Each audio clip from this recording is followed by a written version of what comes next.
And so in the previous video, you shared your journey from 1996 to 2013, how from the age of 9, how you spent all those years uh, finding your way, coping, surviving, doing a lot of things yourself. You had support, you had some amount of course, education given so you could pull through till 2013 in that whatever way you did.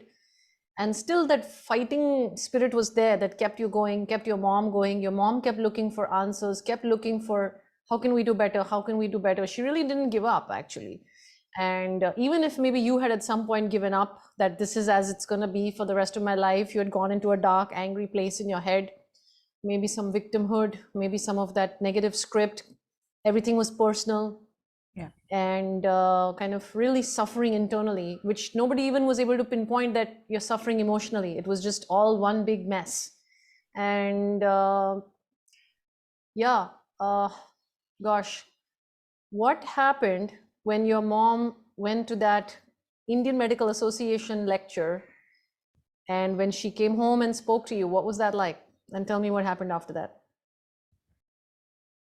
So it was, and mom was doing that also because you need points as a doctor to Education register. points. Yeah, yeah. So she had to anyway do that because and I feel bad that even at the age of 60, they were still going through this, this entire this entire unbelievably difficult phase of understanding your own child and trying to help them feel better, but doing what you can, and the level isn't coming down, or there is no visible happiness in the person. And I can say for a fact that today my mom is she's my best friend. She knows everything about me. Back then, I didn't speak so much to her. So she didn't know emotionally the what I was going through with diabetes, what I had overheard my father on the phone, what he was saying, or what eavesdropping, what mom and he are fighting about. And invariably, I would hear my name come up, and I would think I am the cause of why this family is fighting, or the cause of it. My brother was in his room all the time. So for me, other than hearing and seeing, I'm also translating that into my own version of what is. It is not necessarily the truth. They may be just, stating the obvious, but the fact that I needed more insulin or I need more needles was a cost factor. And you only when you spend it, only when you go through, when you're spending, you understand what that actually meant on a one-person salary. And mom, other than taking care of me, which is also blood test, she would sleep in my room every night to do a 3 a.m. blood test to see if her daughter's alive. So she did that from 1996. She would sleep down in my room to ensure that I was fine for a very, very long time. I think it was in college or so when I said, Mom, I'm fine. But she would just, and I would sleep on the bed, comfortable. She would sleep on the floor, wake up, do a test to just see if the child is fine. This for a long time, she would do that. So they had their own set of suffering as such. And with mom doing this also, she couldn't understand why is it not going wrong. And never did anyone talk about that the food is probably something, or the exercise. It never went there. Because and this part I'm very grateful for is we never had processed food as South Indians. And I'm very, very, very, very grateful, uh, especially after moving to the UK. I see the amount of processed food that's there. We had healthy it is carb heavy, but it is still fermented food or healthy food. There's pulse, there's dal, there's vegetables. It is technically healthy, nutritional food. Home cooked? Not Yes, all home cooked. I would not eat from out. It was something that, and in college days, I did have that because I just started the injections in the afternoon. So I would still eat sometimes outside, but with family, it was once in a while if my brother forced us and we would go out and eat. I mean, that's it. And that also was rice related, or we never had processed food was never a thing. Is not something that we would ever do. I've never had chocolates, ice cream, never touched. I don't know if I ever had aerated drinks in my life. So I don't know what that tastes like, and I don't want to know either. I'm happy not knowing. But a lot of these things were things I didn't know about. So if you look at it from that perspective, which I'm very grateful for, there was a lot of things that are which are unhealthy I didn't touch actually.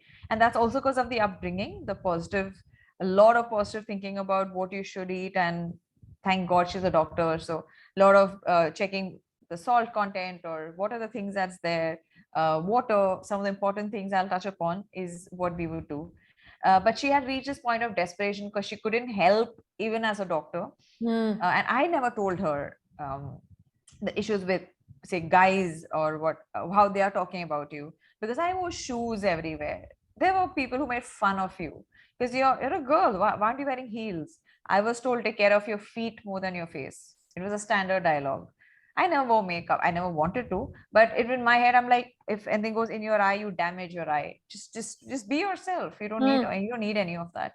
So to me, there was always that thing of that fitting in. I think it's such a it may sound like a small thing, but has a lot of influence on everything you do. And there are people talking about by then marriage, love, all of that is happening. People are finding boyfriends, people are married, had kids, and I'm working. I had got a job, and I didn't realize the job was also stressing me, which is impacting my blood sugar. I didn't realize that. Of course, those hormonal changes that's impacting blood sugar. Didn't know that. But I was definitely blessed with someone who slept well from a lifestyle perspective. I slept well, was not allowed much TV, so didn't watch much devices anyway. Some good things, I swear, which help you in life. But somewhere the major aspect was I didn't address the negative or the sole cause of why am I doing this, or what was that factor that's triggering all of this. So mom, like I said, we never spoke because I had this barrier built. I would not let anybody enter in, which is also a reason why I didn't want to commit to marriage, because I didn't want to get married. I'm like, who's ever going to take care? I reached that point, like, who would marry me? Like, what's happening? Like, why? It had reached that phase.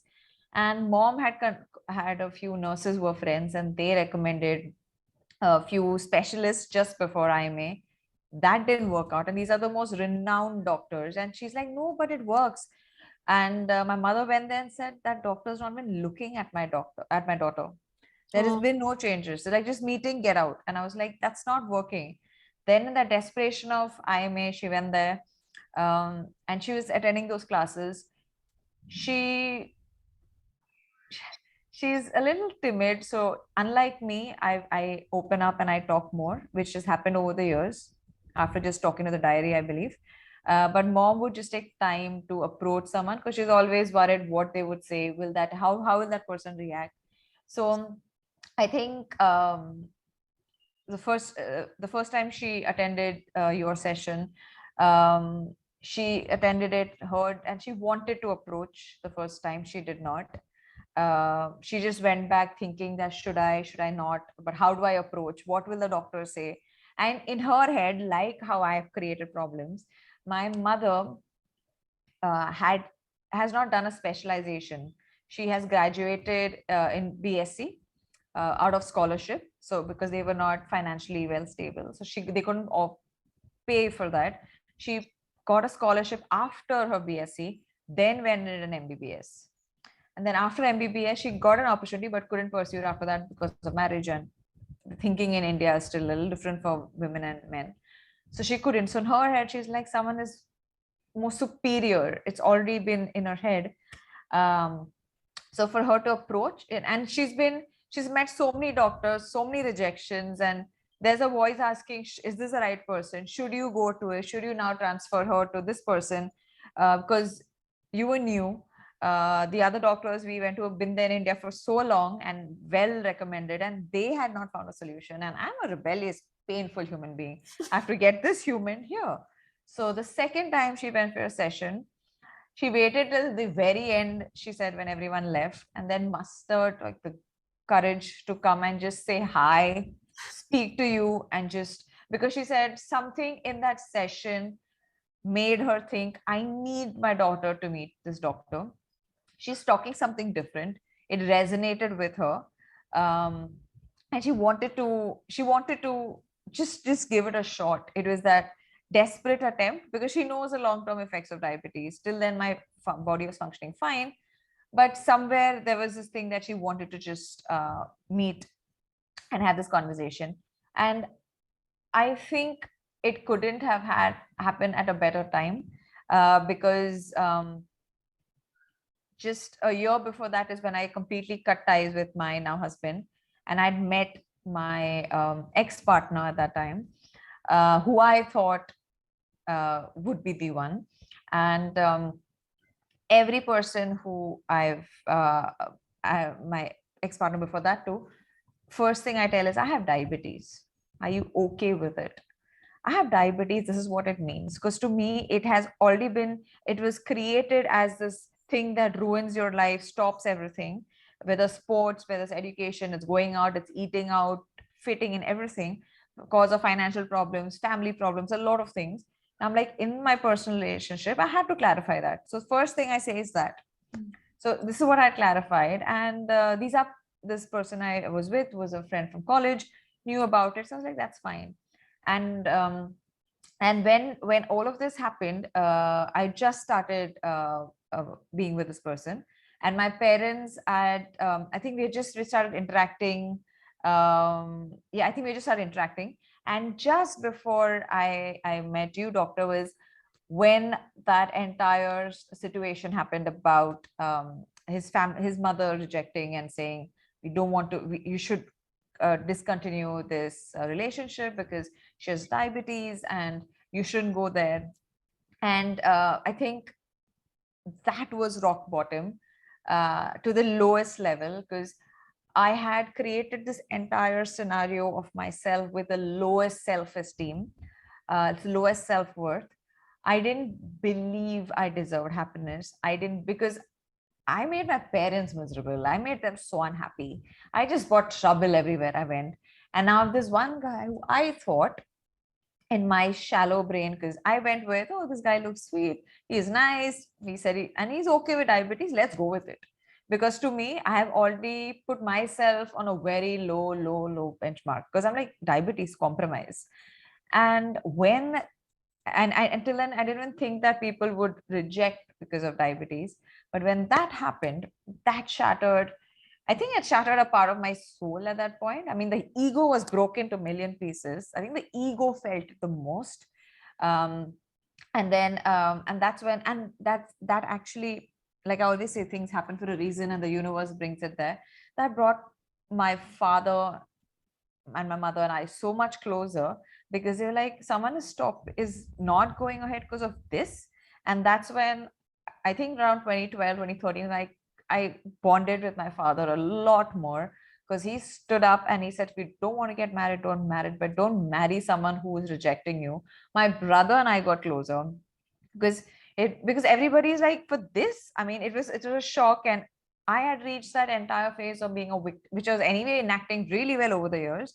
Of, I have diabetes, I can't do this, I can't do that, I will not go for weddings. I should use as a card. I can't come there, sorry, blood sugar is low, I'm going to lie down, or just make up stuff, just get out of things. It became a way out for me.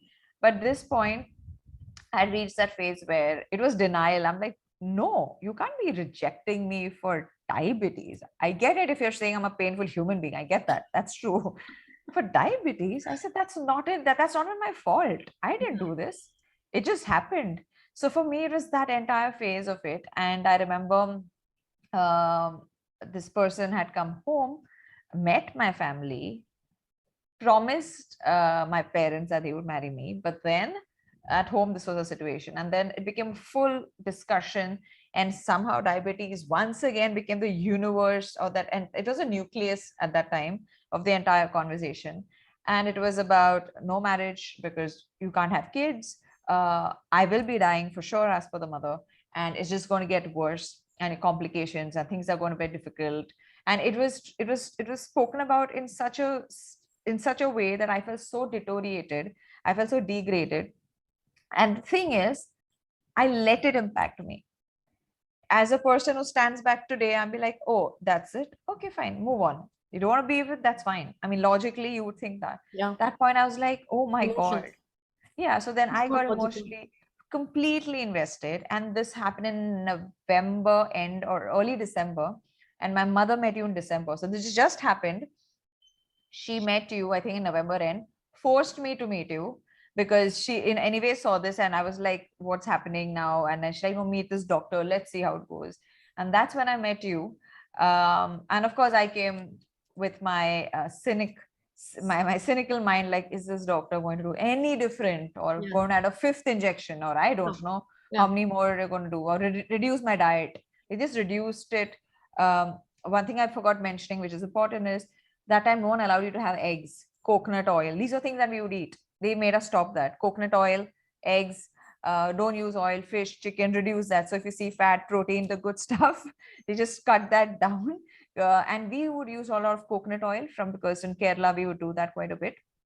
That was all stopped. So in my head, I'm thinking, now, what is this doctor going to stop? Like, you got to stop like something further. I'm like, oh, good Lord. And then the first thing you put was a CGM on me, because you said, I need to know your pattern. I'm like, what is a CGM? I didn't know the thing existed, and the data. And I told, I think it was either that time or just a week before, but I did tell you that I had an argument with this person, and my blood sugar must have gone all over the place because I was stressed. The CGM didn't show that. The CGM didn't show much. In fact, the CGM showed what I was eating.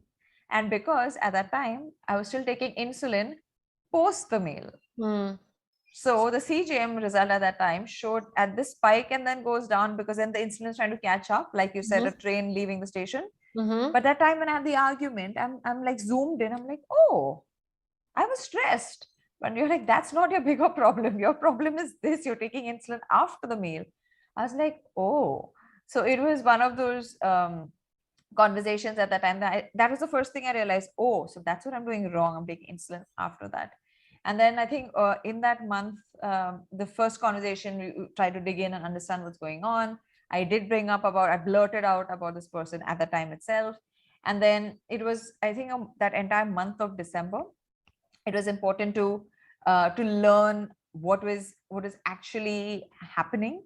And the education about carb count was life changing. Like, I didn't even know. And that initial days is so difficult to comprehend what that was. I still roam with the Vati that I had got in 2013. Till date, I roam. I used to go to restaurants with it. I didn't care, because my husband says, just how do you care what people are saying? Just measure your eyes. Yeah. So So I'm going to stop so that people watching the video understand, so they get what you're saying.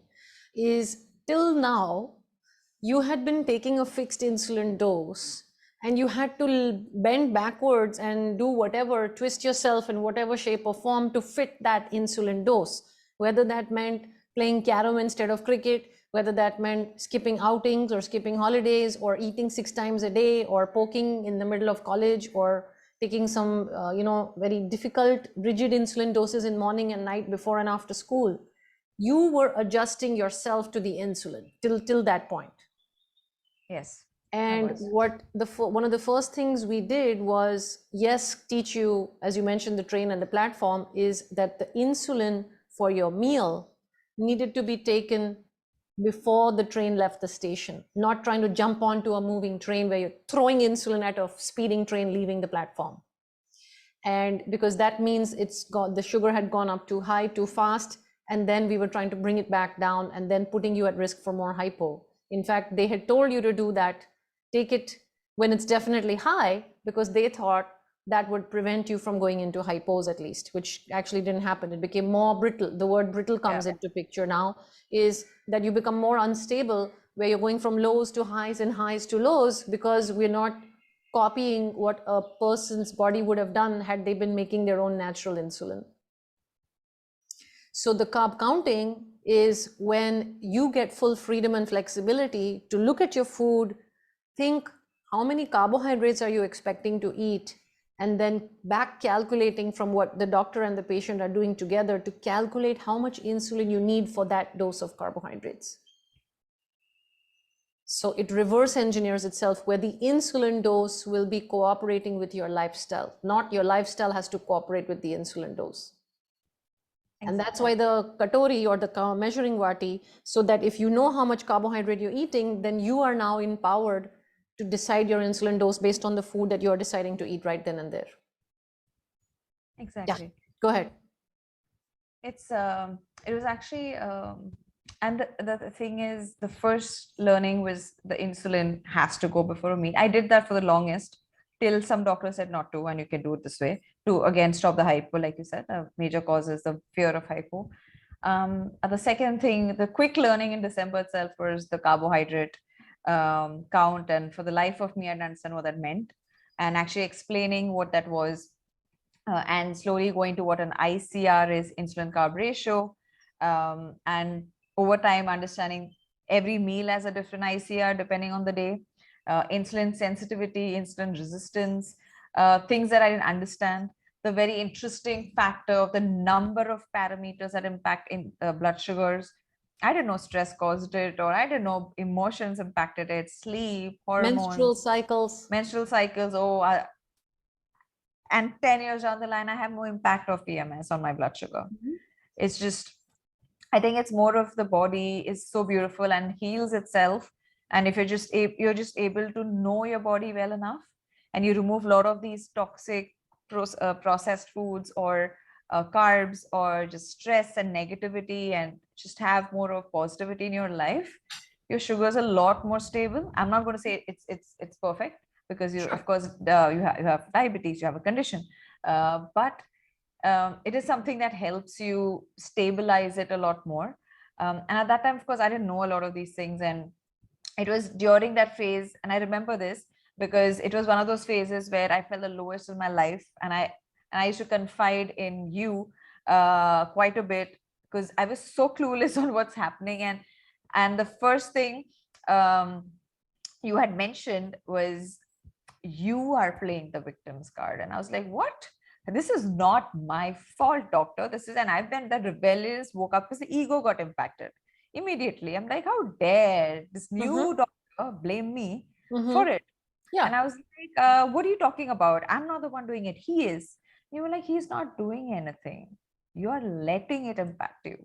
And I remember you been saying that you need to be prepared for anything that life comes your way. And this was the first year. I didn't do this for a year. I didn't start the spiritual journey for a year of this. But at that time, I didn't understand. I was like, what are you talking about? And you, at that point, you were just helping me, that you are, breaking down things slowly.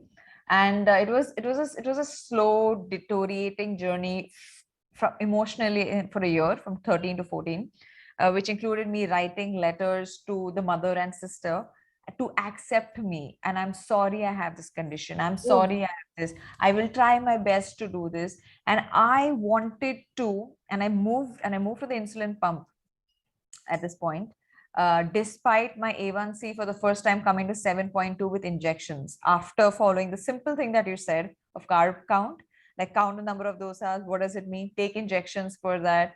Take insulin first. The A1C had come to 7.3. I've not even seen those numbers in 10 years. But I still said, I'm going on the insulin pump. I was told it is one of the, is a better way to manage your blood sugars. Yeah. I did get hypos, which were low. I did, luckily, I'm blessed with hypo awareness. I would know. Yeah, I would definitely. And this was in all those college years, school years, I would get dreams, which I always say there is someone who's watching over, there's some guidance. I really believe in that. That would wake me up from my sleep whenever I went in hypo. I didn't have a CGM. But it would protect you from severe low sugars. It would. I would wake up. My body would wake up. My body didn't know with high blood sugars, low blood sugars. Now my body tells you when it is going about 200. I start feeling it immediately. But in your sleep, your body will not tell you high blood sugar so easily. But low blood sugars, I would wake up. And when there's a low blood sugar, I would feel it. I would immediately feel it. And the only time I've actually had a bad hypo or a episode, and this is not because hypo unawareness, let me clarify. It was my ego again. I did this to myself.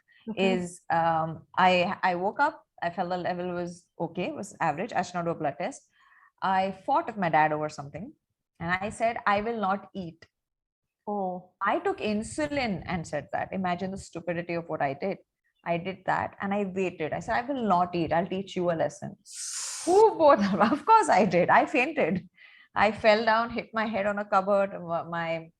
This nurse who lived above came down and helped me, gave sugar, and I was fine. But I'm blessed that way. I've never had a hypo incident where I fainted. I've never had that. The only time I did that was to me. I did that to myself. So important to bring about hypo unawareness, because that is a very dangerous thing and very dangerous situation to be in. But I have never had those situations. The only other time, again, to highlight, was I tried alcohol once. So I think before I met you, doctor, with a friend, I think it was cocktail. I didn't know the difference. And they had alcohol. I didn't know what alcohol was. I had that with less carbs. I woke up this was my first trip to Goa after many, many years with my friend who was a doctor, who was a surgeon. I went with her and woke up to 35 for the first time in my life. Ooh. And I held her hand. I said, wait, you be right here. And I had my glucose. I popped in a lot of glucose. I didn't check. I mean, I do a blood test 15 minutes later. I felt fine better. That girl told me, I can't do anything to you. I can't help you if I'm not in a hospital. I may be a doctor.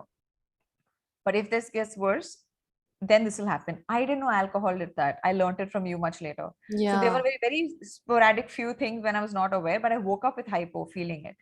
But the pump aspect of it, one of the major things you mentioned was it reduces hypos. You can manage your basals.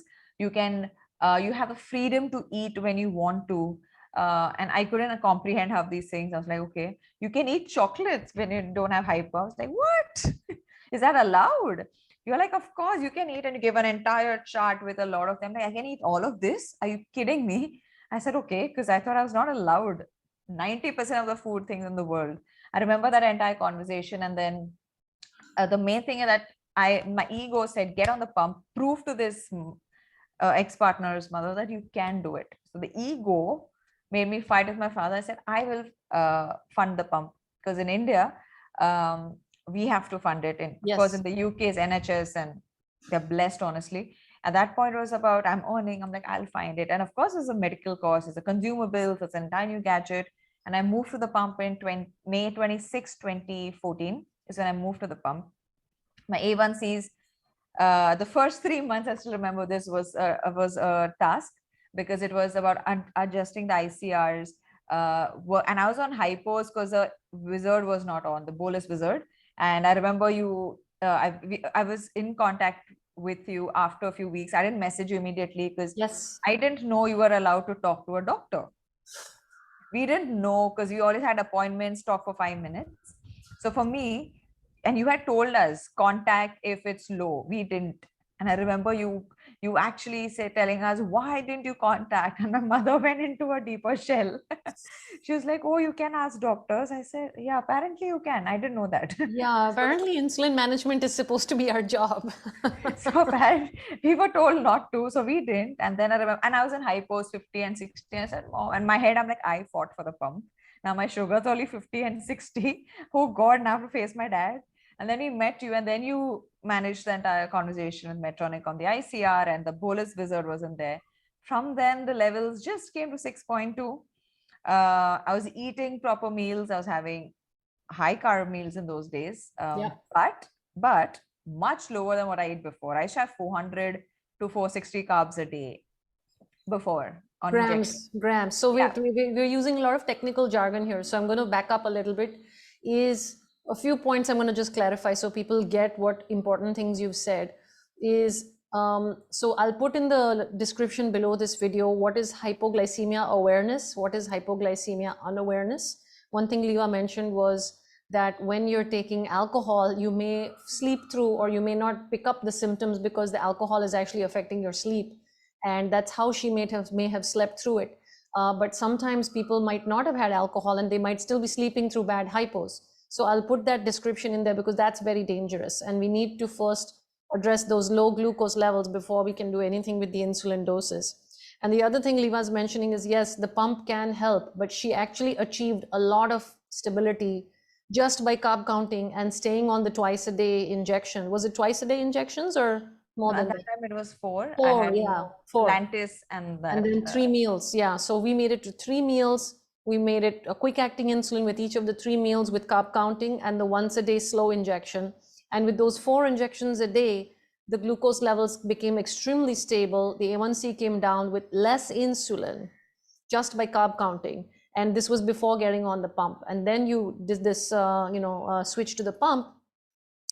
And the pump has something called the bolus wizard, which is in the Medtronic pump, where the doctor assesses your patterns. So when we put the glucose monitor on you, the 14-day glucose monitor, we're looking for patterns. We're not reacting every day. So this is something you may remember is we're not going to change the dose every 6 hours or every 5 hours or every morning and every night and just keep jumping around. We zoom out and we look for at least a 3-day repeating pattern.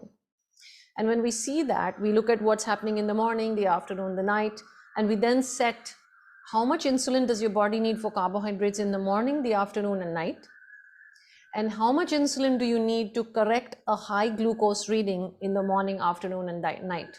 And I have separate YouTube videos that I will link again here in the description about what is this background insulin that goes on even when you're not eating, which is called basal insulin. And what are these quick acting insulins that Lee was talking about, which go through the wizard, okay? And the reason basal is important is the beauty of the pump, which Leva benefited from, is when she would be more active or when she would be having a different kind of day, she could adjust her basal. She could dial it up and dial it down compared to the Lantus, which she was taking once a day. So this is the part which for you now has become second nature, living on the pump, because you're in your 9th year, but making that jump from injections to pump was actually done to give you a lot more flexibility, a lot more safety, and with less insulin doses. And yes, even though you were still very high carbohydrate intake back then, you achieved a lot of stability. So yes, go ahead. So you experienced more stable levels even with a high carb diet just by getting onto the pump. Yes, it was. I used to have health, like I would still mention, healthy meals. It was high carb, but and I remember sitting and we used to do the CGM and measure whether dosa is correct carbs or whether idli is the right one or chapati is. And I used to have 4 or 5 loaves of bread with 1 egg, because egg was supposed to be bad, so 1 egg only. And my mother's 5 slices of bread. Yeah, and she is old school doctor, so she has been taught in her medical books egg is bad. So till date, she's like, you're having 3 eggs. I know Dr. Roshni has told you that. I'm like, yes, mom, it's fine, it's okay. So it's that kind of education was there. But I do want to say 2 things. One is it was a little difficult to jump into the pump. It's a whole new ball game. It was intimidating, and I used to get anxiety for the first few years, because I'm like, if this goes in, because once blood came to the tubing, because you're doing it for the first time, so you're a little worried. It is expensive, so you have to think about how do you want to invest. But I told myself, I rather invest in my body today. I've not taken care of myself for a long time. Either I deal with it today, or when complications set in. I said, I want to live. I don't want to just survive, just go through life. I have so much more, and there's slowly that positivity being seeded in me, like little seeds coming up slowly, happiness. And it was a journey to learn, and mom was learning with me. Bless her, she still tries with the inserter. What does it mean? Inserter is a device you use to have the patch enter the body, but it was a painful thing. There's a needle going in, it's expensive, so if one patch goes out and it doesn't work, so you're worried about a lot of things in the start. And one beautiful thing and frightening thing at that time was my A1C came to 6.2. I was like shocked, not seeing that level in my life. I remember being super excited, and of course at one time I had fever, so I was like, oh, my level are going to 5.8. I remember Dr. Roshni saying that don't aim for too low A1Cs, because that means your levels are on the lower side. 6 is perfectly good. But you did tell me, go get your eyes checked. And I went for an eye checkup before the year was over. I mean, I have an annual checkup, and that's when I saw I had spots in the retina. Yes, I had got a retinopathy at that time, and I broke down. I was like in tears. I was like, what? My A1C 6.2, I did a good thing. I was like, what do you mean by this? And this ophthalmologist, a very, very, very caring doctor, I'm still in touch with him. So doctor was sitting and explaining, no, it's just a slight onset of it. And I said, just move the pump. He asked me regular questions, A1C. I said, it's 6, it's 6.2. I just did an A1C. He was like, okay, come meet me in 6 months. I remember tearing up, crying, and messaging you. You said just keep your blood, keep your sugars fine. It'll be fine. 6 months down the line, and I've skipped some important steps during this phase. Um, the spots disappeared. Yes. 6 months, the spots, it was reversed by itself. And of course, there were fluctuations in the blood sugar because by then the engagement was called off, and there was a lot of emotional issues and stress, but it just healed. It healed. And so to explain, sometimes rapid lowering of the HbA1c, because what happened was you came with an elevated HbA1c, and within a very short time frame, we quickly brought it down. So when the A1c comes down quickly, that can actually temporarily exaggerate retinopathy, which is why we asked you to get it checked so that we can get a baseline that what is going on right now, so that we can monitor it over time. And sure enough, your body took care of it. Yes, go back to your story. Yes, that was one important learning, that it can get healed. I didn't know the body would heal itself so quickly, and it was just about trusting my ophthalmologist and endocrinologist at the time. It's like, okay, I'll go with it. Emotionally at that point, and this was a time after the letters, it was just unnecessary stress outside. But the positives that I would say was I was so motivated to take care of myself. I've never felt that motivation in my life. Like all those years, my mother, my doctors, my friends begged me to take care, do blood tests. I didn't care. Now my ego wanted to make a point that I can take care of myself. How dare you say I'll do this? So it was something like something good came out of it, is what I'm going to go with. So it's a good thing that happened.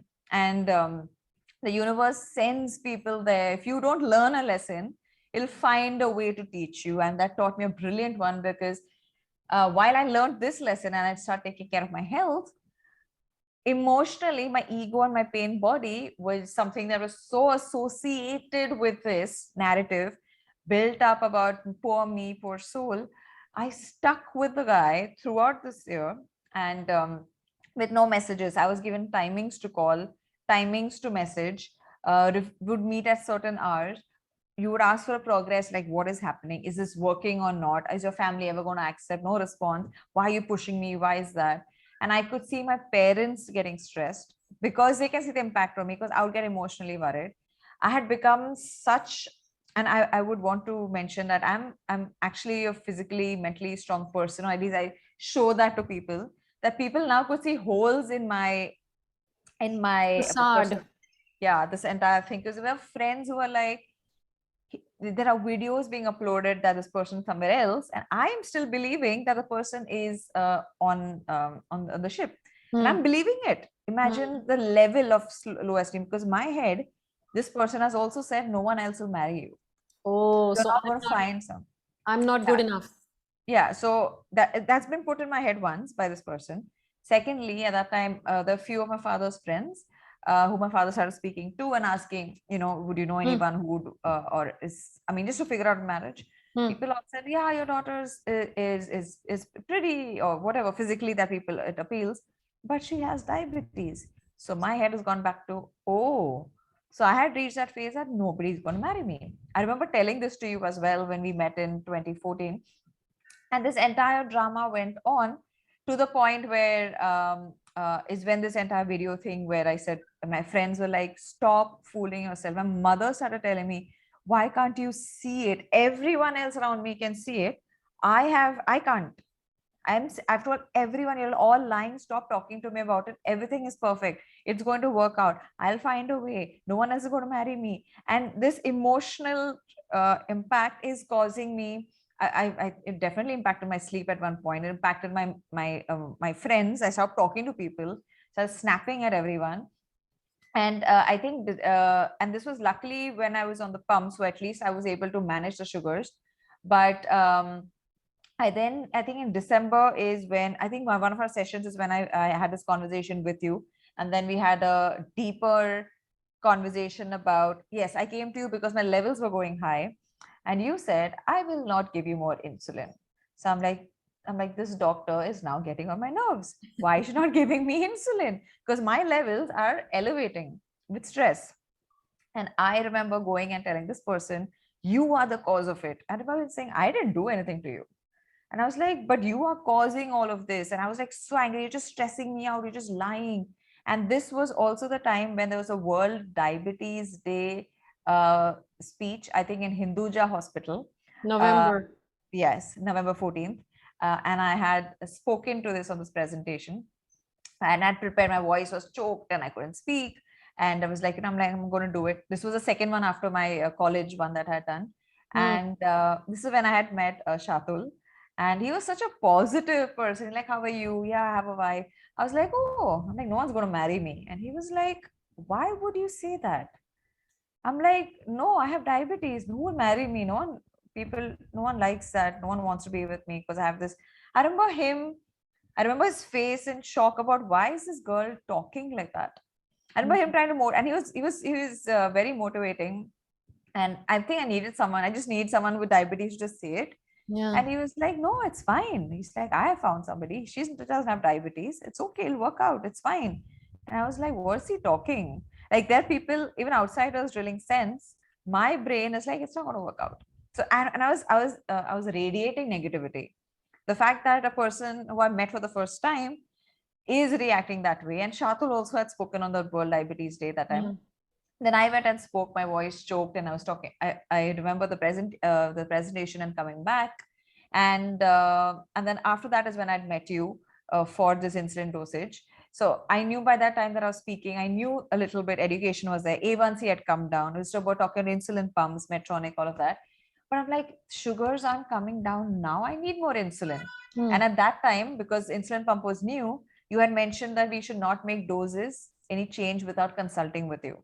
And I wanted to change every day to make my sugar under control. And you had said there should be a pattern. Don't change till you meet me. Yeah. And I was worried because you had the download of the doses, so you knew what it was. I'm like, So you she's going to can't- shout. I'm like, she's going to catch it. Because I can see you messed it up. Exactly. So I'm like, oh no, she's going to catch hold of me. How do you do this? And that's when I had come down because you had done the hand holding of the ICR because ICRs were different. And then was this, you had sat down and said, this is you. I will not change a single insulin dose. And I was like, I was like, what? My sugars are high. They're 200. You're like, no, you're doing this to yourself, not that guy. I was like, what are you even talking? I even remember getting this person to meet you. Oh. I remember, yeah, I got this person to meet you. I begged him to interact with you once to have a conversation about it. And I believe he had come and met you also very briefly to have this chat. And of course, you were polite and we spoke what this was. And then he went. But this was after that because I said, just meet doctor, just make the effort. Like if you care, the least you should do is that. Prove right? that you care for me. Exactly. So like at least do that. Like common sense wise, I would have done that. Then after that, and all this drama happened. And then remember you saying it's not his fault, it's you. And you sat there and you actually explained how emotion is impacting you and how you are creating this entire bubble. You're playing the victim's card. So it was one slap, second slap, third slap, like victim's card. Like what are you talking about? And then you told me you have to go for meditation. You have to find a way to stay calm. You had told this to me a year before when you met me the first time. I had said no. People had told me this years ago. I said no. And this is when I went for Reiki. I know I took an entire hour to speak about 1 year of my life. And there's a lot more to cover. I know that I'm very conscious of the time, but it was so much of learning. And I think these years have a lot more learning one step at a time. So I'm I think the spiritual journey plays a very important role, and maybe if something that should be covered later could be done so, because it's important overall for the entire journey. For sure. Yes, I think we will then, so we've shuffled between thinking it will be 4 parts, then we thought 2 parts. Let's do this in 3 parts, okay? The third part, let's be flexible, right? You have to be in real time. Yeah, exactly. Because you just summarized incredible information in this past 1 hour. And I know that somebody who relates to this journey is going to listen to each and every word that you've said. Okay, so it's going to be useful for those who have been through this kind of experience. And let's come back and do another piece to carry forward from when spirituality, not just insulin and technology and calculations with an endocrinologist got your A1C Yeah. better, because we could have said, show's over, game's over, A1C is stable, insulin doses have been set. But the most beautiful part of the journey is yet to come, which is who you have become as a person through this deeper awareness. And I apologize if I caused you pain when it sounds like, putting it on you that you're doing this to yourself. I think I've also I evolved over needed time. that, doctor. I actually needed that, doctor. Yeah. You need someone to just tell you, call a spade a spade. I think it is Spade a important. spade. Yeah. So hopefully it didn't hurt you when I did Nope. that. And yes, so let's come back and carry forward from when the spiritual aspect of positivity started affecting how you look at diabetes, life, and that'll be our third video. Definitely. Looking Okay, forward we'll to come that. back. Let's come back soon. Thank you. Thank Thank you, you so Liva. much. Thank you, doctor. Bye. Thank you.